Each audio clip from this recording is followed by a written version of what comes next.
Opo, salamat sa Diyos, kapatid na Daniel, sa muling pagkakataon sa ating mga kababayang makapagtanong ng kanilang suliraning pampananampalataya. At gaya ng dati dito po sa Apalit, meron po tayong panauhin na gustong magtanong. Kapatid na ito.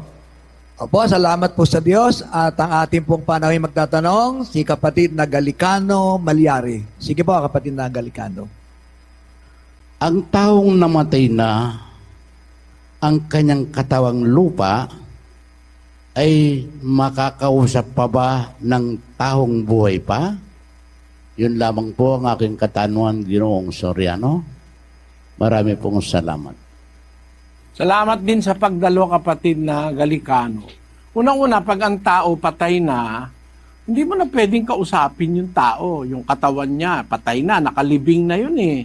Basahin natin ang 9 Gs ng Ecclesiastes. Anumang masumpungang gawain ng iyong kamay, gawin mo ng iyong kapangyarihan, sapagkat walang gawa, ni kathaman, ni kaalaman man, ni karunungan man, sa libingan na iyong pinaparunan. Kaya hindi na po pwedeng kausapin yon. Kaya nga bawal ng Diyos, nakikipag-usap ka pa sa patay. Yan ang ginagawa ng mga espiritista.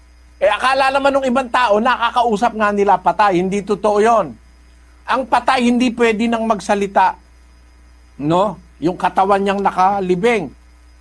Kaya binawal ng Diyos, kausapin mo ang patay.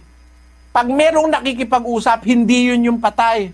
Ang nakikipag-usap, masasamang espiritu na yon. Kaya bawal ng Diyos yan eh. Meron kasing masasamang espiritu na nagsasamantala, pagka merong mga nakikipag-usap sa patay, magkukunwari sila na sila yung patay para mailigaw ka. Nung masasamang espiritu ng mga demonyo.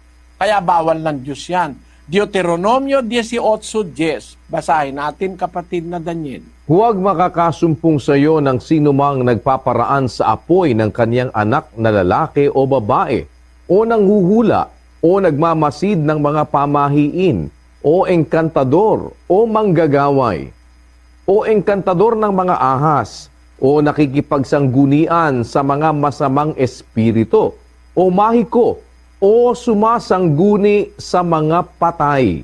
Sapagkat sino mang gumagawa ng mga bagay na ito ay karumal-dumal sa Panginoon.